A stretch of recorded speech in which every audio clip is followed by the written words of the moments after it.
Welcome to Spideric TV, your magazine channel. For my first vlog, we will visit Maningning Island in Kulasi, Antique. Tara, let's travel and learn new things at the same time.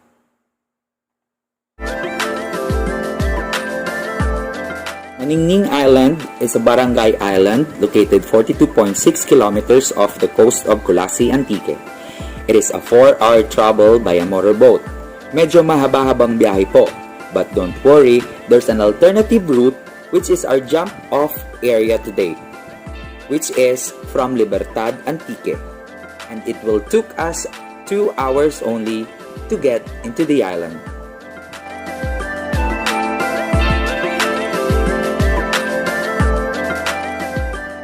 This island has 3 names. First, locally, we call it Maningning Island. On the national map, you can see it as Maningning Island, and its international name is Hammerhead Island. So, Maningning maybe because of the lighthouse. Kasi kapag gabi, the mainland Panay people saw it glittering with the light. So, that's why they call it Maningning. And nationally, Maningning Island parang wala siyang ganong definition, but on our dialect in Karaya, Maningin means or magsigin is which means to get some fish or get the fish. So maybe yun yung naging etymology niya. And then internationally, we call it Hammerhead because of the shape of the island.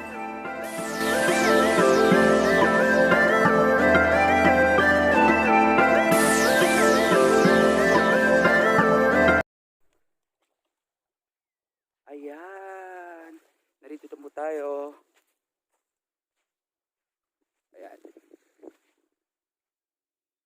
Napakagandang island dito po sa Maningning Island or Maningning Island ng Kulasi, Antique.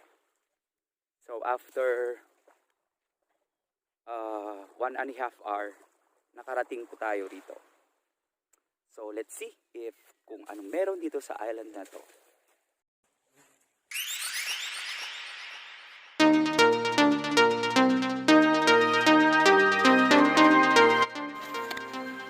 As you enter the narrow pathways of the island, you can see serenity at its best. We will be going to the other side, wherein we can socialize with the 200 households of the island and know a little bit of islanders' way of life.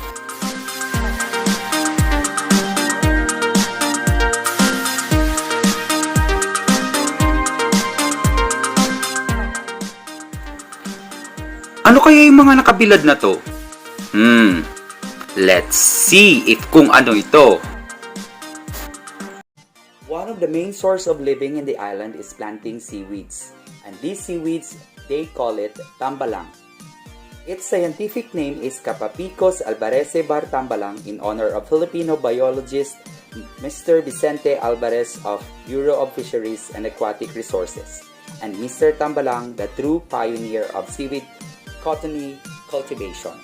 The mariculture of seaweed farming began in the Philippines in 1960s under the University of Hawaii, USAID, and Marine College. Today, the Philippines still leads in seaweed farming market in the whole world.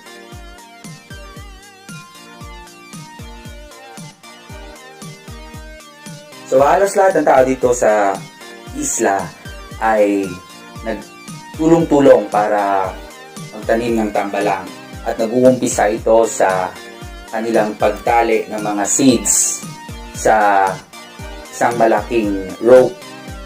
Ang method na ito ay tinatawag nilang multiple hanging long line method. So after nilang matapos na itali ito, ay dadalhin na ito sa dagat para itanim. So ito na yung tinatawag nating multiple hanging long line method. So kung sa may lupa, merong mga palayan, dito literal na ang kanilang palayan ay ang dagat. At halos half of the island ay tinataniman nila ng tambalang.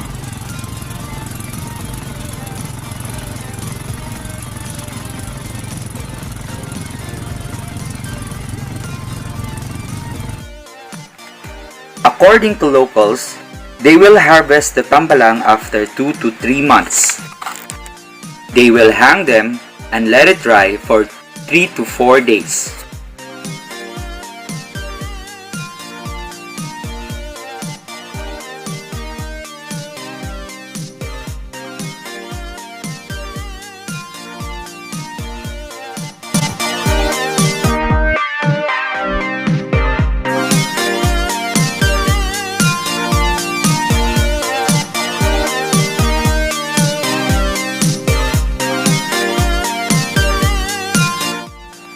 Then, they will untie it in the rope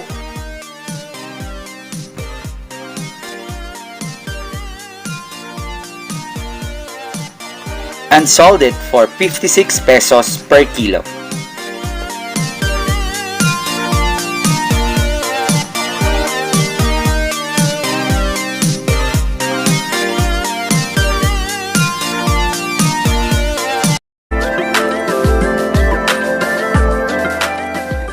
The byproduct of tambalang is called karaginan, a powdered seaweeds used in gelling food products such as chocolate milk, cottage cheese, ice cream, creamers, even toothpaste, and other cosmetic products.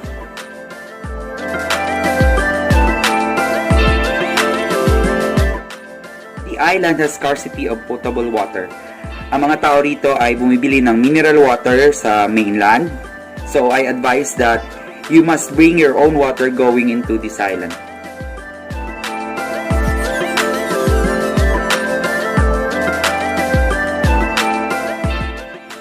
Another source of living in the island is fishing, ranging from traditional to commercial fishing.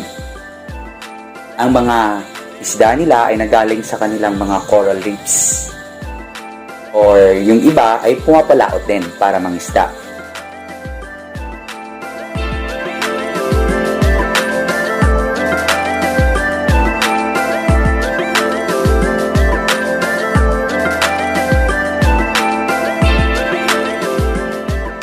Kapag nandito ka, hindi ka talaga magugutom dahil kahit dito lang sa kanilang dalampasigan ay makakakuha ka na ng mga shells.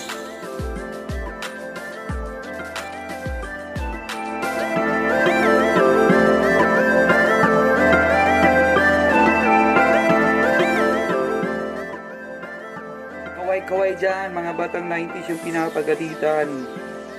Kasi palaging nasa tabing dagat.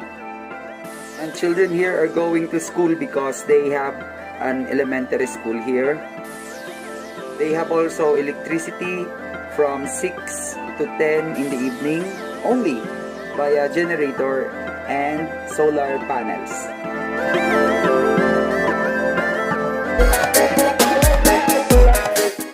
At ngayon, pupuntahan naman natin ang mga naggagandahang mga tourist destination na tiyak na kamamanghaan nyo.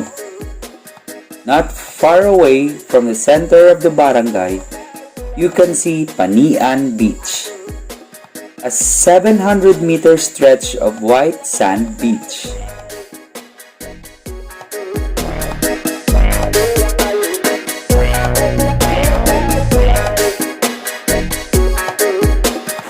At ito pa ang isa, ang Cabugao Beach.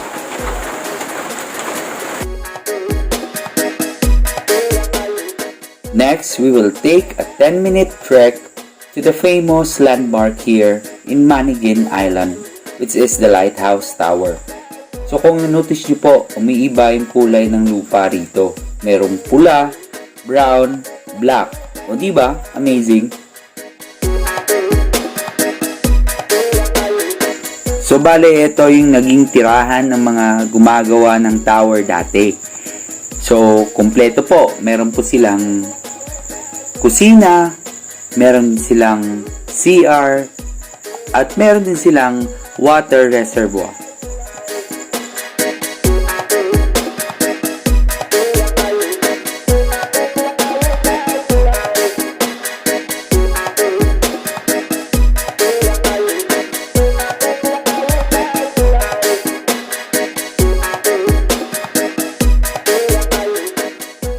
The lighthouse was built in 1904, right after Spanish-American War.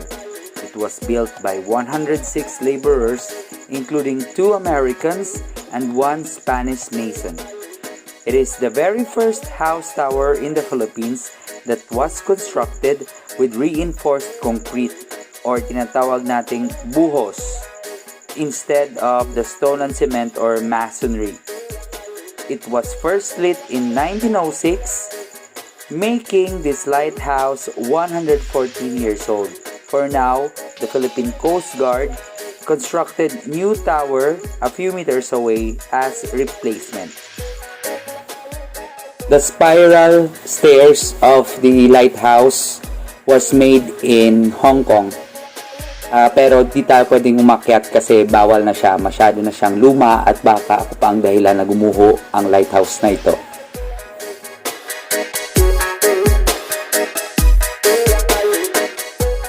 Now, let's check out the highest peak of the island where we can see 180 degrees view of the island.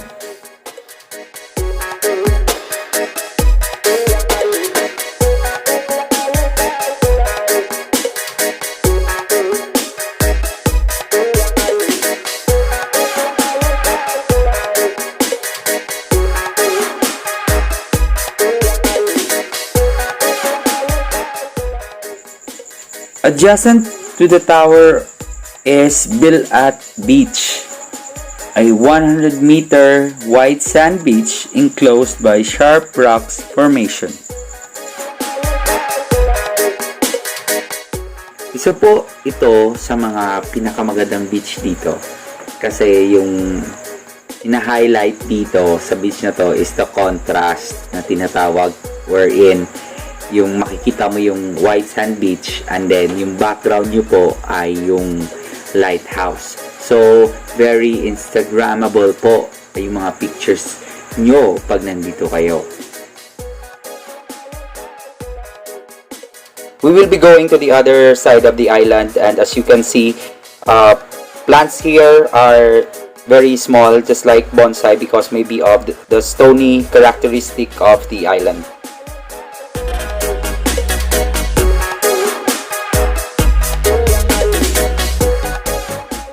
And as we travel to the next beach, we had this another well. They say that it is potable. Comes to worst, if they can travel to the main island to buy a mineral water, they get their water here. And now we are here at Liu Beach, one of the locals' favorite beach. It's facing Panay Island. So maganda rito po mag-camping under the moonlight with some music. Lubang napakaganda ng place na ito.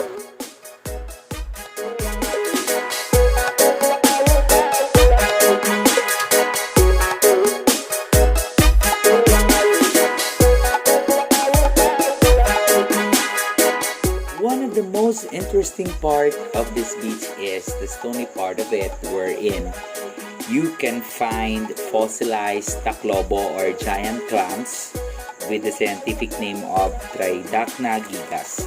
It only proved the theory on how islands were formed million years ago, that they came from the bottom of the ocean and because of the volcanic activity, they rose above the sea level. So we have our quick lunch with fish stew and fried fish. And we bought also some dried fish. And of course, I would like to thank my friend and classmate, Ma'am Mercy Agustin, for this very interesting souvenir from the island of Maningning. Thank you, ma'am. At dahil hindi ko na kaya kanina yung sobrang init ng araw, parang nade-dehydrate na ako.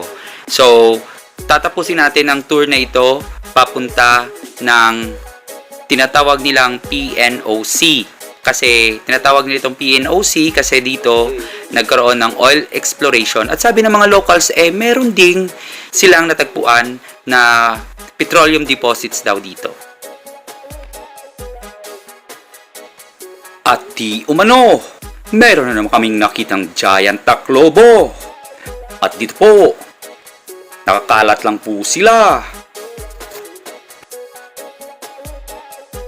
And now we are here at Ricudo Beach, a rocky beach of the island, facing Boracay Island. So Maningning Island is considered as a side trip of the divers from Boracay because it is 6 hours away from Boracay.